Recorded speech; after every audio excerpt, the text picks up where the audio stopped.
வணக்க மக்களே, நாம இந்த ஆரோக்கியமான எச்சரிக்கை பதிவில் நாம காலையில் வெறும் வயிற்றில் சாப்பிடக்கூடாத உணவுகள் என்னென்ன, அப்படி மீறி சாப்பிட்டா நமக்கு என்னென்ன தீமைகள் ஏற்படும், அதுலேருந்து நம்ம தவிர்க்க வேண்டிய வழிமுறைகள்லாம் என்னென்ன, அப்போ காலையில் வெறும் வயிற்றில் என்னென்ன சாப்பிட்டா நமக்கு ஆரோக்கியமாக இருக்கும் அப்படின்றது அனைத்து தகவல்களையுமே நம்ம பார்க்க போகிறோங்க. வெறும் வயிற்றில் நம்ம எப்போதுமே சில உணவுகளை உட்கொள்வது செரிமான மண்டலத்தை பாதிக்கிறதோடு அன்றைய நாள் முழுவதுமாகவே நம்மை ஆற்றலை குறைக்கக்கூடும். அப்போ தவிர்க்க வேண்டிய உணவுகள்லாம் தவிர்த்து தான் ஆகணும். ஸோ அந்த உணவுகளுடைய பட்டியலை விளக்கமாக பார்ப்போம். அதை பற்றி பார்க்கறதுக்கு முன்னாடி இந்த வீடியோவுக்கு மட்டும் ஒரு லைக்கை கொடுத்துட்டு இந்த தகவலை உங்களுக்கு தெரிஞ்சவங்களுக்கும் ஷேர் பண்ணிடுங்க. ஏன்னா இது அவங்களுக்கும் பயனுள்ளதாக இருக்கக்கூடிய ஒரு ஆரோக்கியமான பதிவு தாங்க. இது போன்ற அப்டேட்ஸ்கள் நீங்க தொடர்ந்து பார்க்கறதுக்கு நம்மளுடைய ஹெல்த் நியூஸ் தமிழ் சேனலை மறக்காம சப்ஸ்கிரைப் பண்ணி வச்சுக்கோங்க. பக்கத்தில் இருக்கக்கூடிய பெல் பட்டனையும் கிளிக் பண்ணி ஆல் அப்படின்ற ஆப்ஷனையும் செட் பண்ணி வச்சுக்கிட்டீங்க அப்படின்னா நாங்க போடக்கூடிய எல்லா அப்டேட்ஸும் உங்களுக்கு நோட்டிபிகேஷன் அடிக்கடி சேரும். சரி வாங்க மக்களே, இப்போ வீடியோக்குள்ள போயிடலாம். சிட்ரிக் அமிலங்கள் இருந்தக்கூடிய சிட்ரஸ் பழங்கள் நீங்க காலையில வெறும் வயிற்றில் எடுத்துக்கொள்ளக்கூடாதுங்க. எலுமிச்சம் பழம், ஆரஞ்சு பழம் மற்றும் திராட்சை பழம் இந்த மாதிரி பழங்கள்ல அதிகப்படியான அமிலத்தன்மை இருக்குங்க. ஸோ இது நீங்க காலையில் வெறும் வயிற்றில் எடுத்துக்கொள்ளக்கூடாது. அப்படி மீறி நீங்க எடுத்துக்கிட்டீங்க அப்படின்னா வெறும் வயிற்றில் இதெல்லாம் நீங்க சாப்பிடும்போது வயிற்றில் அமில சுரப்பு, அந்த அசிடிட்டி உங்களுக்கு அதிகரிக்க ஆரம்பிக்கும். நெஞ்சு எரிச்சல் மற்றும் இரைப்பை அலர்ச்சி, கேஸ்ட்ரைட்டிஸ் எல்லாம் உங்களுக்கு ஏற்படுறதுக்கு வாய்ப்புகள் இருக்கு. ஸோ அசிடிட்டி அப்படின்னா நீங்க சாப்பிட போறது எல்லாமே உங்களுக்கு புளித்த ஏப்பம் உங்களுக்கு வர ஆரம்பிக்கும். அது உங்களுடைய நெஞ்சு எரிச்சலை இன்னும் அதிகப்படுத்திடும். ஸோ அதனால அந்த அசிடிட்டி ப்ராப்ளம்லாம் இருக்கக்கூடாதுன்னா காலையில் வெறும் வயிற்றில் சிட்ரஸ் பழங்களை நீங்கள் எடுத்துக்கொள்ளக்கூடாது. உணவுகளை சாப்பிட்டு முடிச்சதுக்கு அப்புறம் சிட்ரஸ் பழங்களை எடுத்துக்கலாம். அப்போ உங்களுக்கு எந்த பிரச்சனையும் ஏற்படாது. அதை நீங்க ஞாபகம் வச்சுக்கோங்க. காரசாரமாக இருக்கக்கூடிய உணவுகள், ஸ்பைசியான ஃபுட்ஸை நீங்க காலையில் வெறும் வயிற்றில் எடுத்துக்கொள்ளக்கூடாதுங்க. இப்போ மிளகாய் மற்றும் மசாலாக்கள் அதிகமாக சேர்த்திருக்கக்கூடிய உணவுகள்லாம் காலையில் வெறும் வயிற்றில் எடுத்துக்கொள்ளக்கூடாது. மதியமான நீங்க சாப்பிடக்கூடிய டைம்ல நீங்க அது கனமான உணவுகள் சாப்பிட்றீங்கன்னா அந்த மாதிரி டைம்ல எடுத்துக்கலாம். ஆனால் காலையில் வெறும் வயிற்றில் எடுத்துக்கொள்ளக்கூடாது. அப்படி நீங்க சாப்பிட்டீங்க அப்படின்னா இது வயிற்றினுடைய அந்த உட்புற சுவற்றை உங்களுக்கு தூண்டி எரிச்சலை உண்டாக்கும். அதனால வயிற்று வலி ஏற்படலாம்.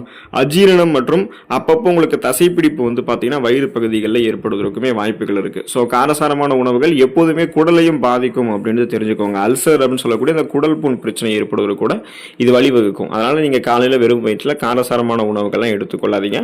மற்ற டைம்ல நீங்க எடுத்துக்கலாம். அப்போ கூட காரமா அதிகமாக சாப்பிட்றாதீங்க. எப்போதுமே அதிக காரம் குடலுக்கு தீங்கு விளைவிக்கும் அப்படின்றது நீங்க ஞாபகம் வச்சுக்கோங்க. காஃபி மற்றும் டீ இது எல்லாமே நீங்க காலையில் வெறும் வயிற்றில் எடுத்துக்கொள்ளக்கூடாது அப்படின்றத தெரிஞ்சுக்கோங்க. காஃபியில் இருக்கக்கூடிய கெஃபைன் அது வெறும் வயிற்றில் உங்களுக்கு சேரும்போது சில ஆப்போசிட் ரியாக்ஷன்ஸ் உங்களுக்கு கொடுக்கும். ஸோ இதனால உங்களுக்கு என்ன ஆகும் அப்படின்னா ஹைட்ரோகுளோரிக் அமிலத்தினுடைய சுரப்பை அது தூண்டும். அந்த கெஃபைன் தூண்டுறதால செரிமான கோளாறுகளை உங்களுக்கு ஒருவேளை உண்டாக்கலாம். மேலும் பித்த நீர் சுரப்பில் சமநிலையின்மையை ஏற்படுத்தி குமட்டல் உணர்வை உங்களுக்கு தூண்டுவதற்கும் வாய்ப்புகள் இருக்கு. காஃபி, டீ, பால் இது எல்லாமே காலையில் வெறும் வயிற்றில் எடுத்துக்கொள்ளக்கூடிய ஒரு எனர்ஜி ட்ரிங்க்ஸே கிடையாது. இது எல்லாமே நம்ம உணவுகளை சாப்பிட்டு முடிச்சதுக்கு அப்புறம் எடுத்துக்கொள்ளக்கூடிய செரிமானத்தை ஊக்குவிக்கக்கூடிய எனர்ஜி ட்ரிங்க்ஸ். அப்போ காலையில நம்ம உணவுகளை சாப்பிட்டு முடிச்சதுக்கு அப்புறமா மதியம் உணவுகளை சாப்பிட்டு முடிச்சதுக்கு அப்புறமா தான் இந்த காஃபி, டீ எல்லாம் நம்ம எடுத்துக்கணும். வெறும் வயிற்றில் எடுத்துக்கணும் அப்படின்னா அது நம்மளுடைய குடலுடைய அந்த உட்சுவர்களை அல்லது நம்ம வயிறுடைய உட்சுவர்களை குடலை எல்லாம் பாதிக்கும். செரிமானம் தொடர்பான பிரச்சனைகளை ஏற்படுத்தும் அப்படின்றத நீங்க தெரிஞ்சுக்கோங்க. அதிக சர்க்கரை கொண்ட உணவுகள், சுகரி ஃபுட்ஸை நீங்க காலையில் வெறும் வயிற்றில் எடுத்துக்கொள்ளவே கூடாதுங்க. ரொம்ப உங்களுக்கு பிரச்சனையை ஏற்படுத்தும். இப்போ இனிப்புகள், சோடா மற்றும் பதப்படுத்தப்பட்ட பழச்சாறுகள் இது எதையுமே நீங்க எடுத்துக்கொள்ளக்கூடாது காலையில் வெறும் வயிற்றில்.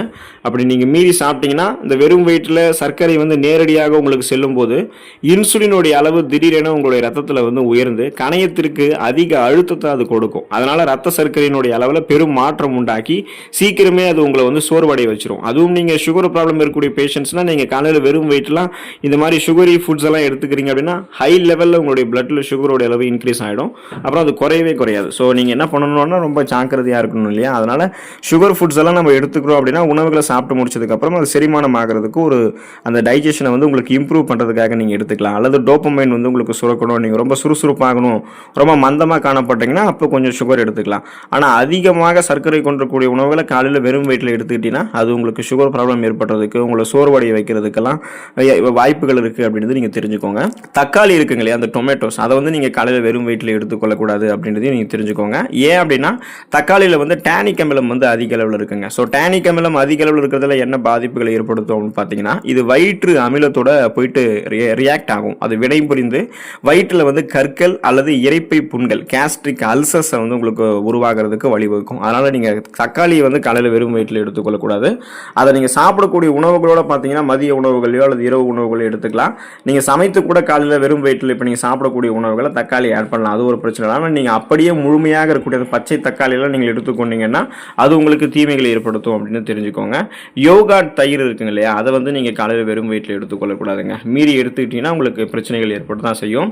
இப்போ தயிரில் இருக்கக்கூடிய லாக்டிக் அமில பாக்டீரியாக்கள் வந்து ஆரோக்கியமானவை அப்படின்னாலும் நம்ம தயிர் எடுத்துக்கிறதுக்குன்னு ஒரு நேரம் இருக்குது. அதாவது காலை உணவுக்கும் மதிய உணவுக்கும் இடைப்பட்ட நேரமான நண்பகலுக்கு முன்பான நேரங்களில் நம்ம தயிர் எடுத்துக்கலாம். எந்த விதமான பிரச்சனையுமே கிடையாது. தயிரை நம்ம எடுத்துக்கிறோம் அப்படின்னா அது கூட சர்க்கரை கலந்து எடுத்துக்கொண்டாலே போதுமானது. மற்ற எந்த விதமான இன்கிரீடியன்ஸும் அது கூட ஆட் பண்ணணும், சூடாக வந்து தயிர் எடுத்துக்கொள்ளணும் அப்படின்றதெல்லாம் அவசியம் கிடையாது. அதுவும் நீங்கள் இப்போ காலையில் வெறும் வயிற்றில் தயிர் எடுத்துக்கிறீங்கன்னா அது உங்களுக்கு என்ன பண்ணும் அப்படின்னா ஹைட்ரோகுளோரிக் அமிலம் வந்து அதிகமாக சுரந்திருக்கும். ஸோ தயிரில் இருக்கக்கூடிய நல்ல பயன்கள், நல்ல கிருமி, நல்ல பாக்டீரியாக்கள் இதெல்லாமே உங்களுக்கு அழிஞ்சிரும். இதனால் தயிர் சாப்பிடுவதன் மூலமாக முழு பலன் வந்து உங்களுக்கு கிடைக்காமலே போயிடுங்க. ஸோ நீங்கள் காலையில் வெறும் வயிற்றில் எல்லாம் தயிர் வந்து எடுத்துக்கொள்ளக்கூடாது. உணவுகளை சாப்பிட்டு முடிச்சதுக்கப்புறம் மதிய உணவுகளை சாப்பிட போகிற அந்த கேப் டைம், காலை உணவுக்கும் மதிய உணவுக்கும் இடைப்பட்ட நேரமான நண்பகலுக்கு முன்பான நேரங்களில் தயிர் எடுத்துக்கிட்டீங்கன்னா உங்களுக்கு எந்த பிரச்சனையுமே கிடையாதுன்னு நீங்கள் தெரிஞ்சுக்கோங்க. கார்பனேட்டப்பட்ட குளிர்பானங்கள், கார்பனேட்டட் ட்ரிங்க்ஸ் இருக்குங்க இல்லையா, ஸோ அதெல்லாம் நீங்கள் காலையில் வெறும் வயிற்றில் எடுத்துக்கொள்ளக்கூடாதுன்றது தெரிஞ்சுக்கோங்க. ஏன்னா குளிர்பானங்கள் மற்றும் சோடா போன்ற பானங்கள்லாம் காலையில் வெறும் வயிற்றில் எடுத்துக்கொள்ளாததுக்கான காரணம் என்னன்னா, இது வந்து வயிற்றில் இருக்கக்கூடிய அமிலத்தன்மையை இன்னும் உங்களுக்கு அதிகப்படுத்தி செரிமான மண்டலத்திற்கு செல்லக்கூடிய ரத்த ஓட்டத்தை வந்து குறைச்சிரும். இதனால செரிமானம் வந்து மெதுவாகி அது மெதுவாக செரிமானமாகக்கூடிய அந்த நாள் முழுவதுமாகவே ஒரு விதமான அசௌகரியத்துடைய நீங்கள் இருப்பீங்க. ஸோ இப்போ நீங்கள் இந்த கார்பனேட்டப்பட்ட குளிர்பானங்கள் உங்களுக்கு என்ன நன்மைகளை தரும்னு நீங்கள் எதிர்பார்க்குறீங்க? 1% கூட இந்த கார்பனேட்டப்பட்ட குளிர்பானங்கள் உங்களுக்கு நன்மைகளே கொடுக்காது.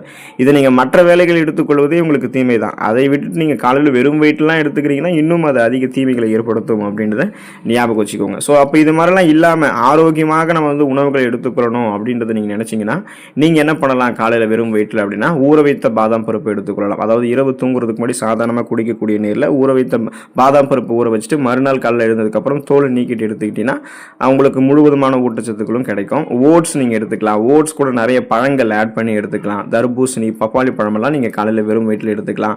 அல்லது வெதுவெதுப்பான தேன் கலந்த நீர் நீங்கள் வந்து எடுத்துக்கலாம். இது எல்லாமே காலையில் வெறும் வயிற்றில் எடுத்துக்கொள்ளும் போது உங்களுடைய வயிற்றை பாதுகாப்பதோடு அன்றைய நாட்களில் நீங்கள் அடுத்து செய்யப்போகக்கூடிய எல்லா வேலைகளுக்குமே உங்களுக்கு வந்து சுறுசுறுப்பாக இருக்கிறதுக்கான ஊட்டச்சத்துக்களை வந்து கொடுக்கும். அப்போ உடலினுடைய ஆரோக்கியத்திற்கு காலை உணவு அப்படின்றது மிகவும் முக்கியம் இல்லையா? இப்போ நீங்கள் வந்து பழங்கள் எடுத்துக்கலாம். வாழைப்பழம் இருக்குங்களே, அந்த பொட்டாசியம் நிறைந்திருக்கக்கூடியது, ஆனால் மிதமான அளவு நீங்கள் எடுத்துக்கொள்ளணும். இப்போ தர்பூசணியோட நீங்கள் சேர்த்து எடுத்துக்கலாமா, இல்லைனா வாழைப்பழத்தை வந்து நீங்கள் ஓட்ஸோட கலந்து எடுத்துக்கலாம். ஊற வைத்த பாதாம் பருப்பு, வால்நட்ஸ், இந்த மாதிரி நிறைய நட்ஸ் வகைகள் தினமும் ஒரு கைப்பிடி அளவு விதைகள் மற்றும் நட்ஸ் எல்லாம் எடுத்துக்கலாம். இப்போ நீங்கள் பாரம்பரியமாக உணவுகளில் ஆர்வம் கொண்டிருக்கீங்கன்னா காலையில் வெறும் வயிற்றில் நீங்கள் பழைய சாதம் கூட எடுத்துக்கலாம். பழைய சாதம் இப்போ இந்த கோடை காலங்களில் நீங்கள் வெறும் வயிற்றில் எடுத்துக்கிறீங்க அப்படின்னா உங்களுடைய குடலுக்கு, உங்களுடைய உடலுக்கும் குளிர்ச்சியை கொடுக்கும். உடலை வந்து நீரேற்றமாக சுறுசுறுப்பாக வைக்கும். அன்றைய நாள் முழுவதுமாகவும் உங்களுடைய வேலைகளை நீங்கள் சிறப்பாக செஞ்சு முடிப்பீங்க.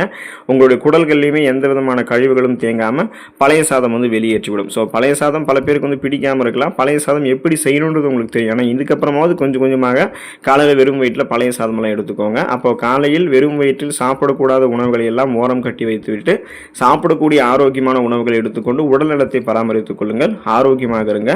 அடுத்த ஆரோக்கியமான பதிவில் மறக்காமல் சந்திப்போம். நன்றி மக்களே.